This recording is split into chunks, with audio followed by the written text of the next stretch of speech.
Hello everyone and welcome to my YouTube channel. Today we are going to discuss about how to fix Siri not available, connect to Wi-Fi to download data for using Siri, or how you can fix that. So if you want to use Siri and if you press the button and after that you see this kind of error on your iPhone, so how you can fix that?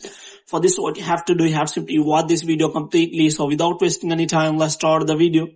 So first of all, what you have to do, you have simply make sure that you are connected to a proper Wi-Fi or internet connection. And after that, what you have to do next is you have to simply turn on the airplane mode for some seconds. And after that, you have to simply turn it off again. And the next thing you have to do is you have to simply go to settings. And after that, what you have to do, first of all, you have to simply search for the Siri and you have to make sure that you have enabled the Siri. So you have to simply search for the Siri here.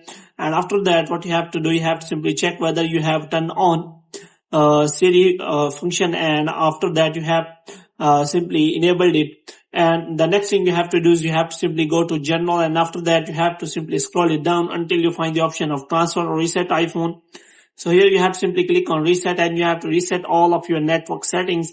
And after resetting all of your network settings, you have to simply go to the setting and you have to simply click on Siri, and here you have to simply check whether you have already enabled and allowed all the permission to Siri, whether it can use mic or anything like that. So you have to simply again try to use the Siri, and you have to simply press and hold the power button, and here you have to say, "Hey Siri, open App Store." So here you can simply use the Siri and you can simply say anything to Siri and it will respond to it. If it responds very well, then it means it is working properly.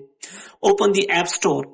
So in this way, it will ask commands for you, and if it is taking command, then it means it is working properly. So hope you have liked this video. If you get more videos like these, you can subscribe our channel.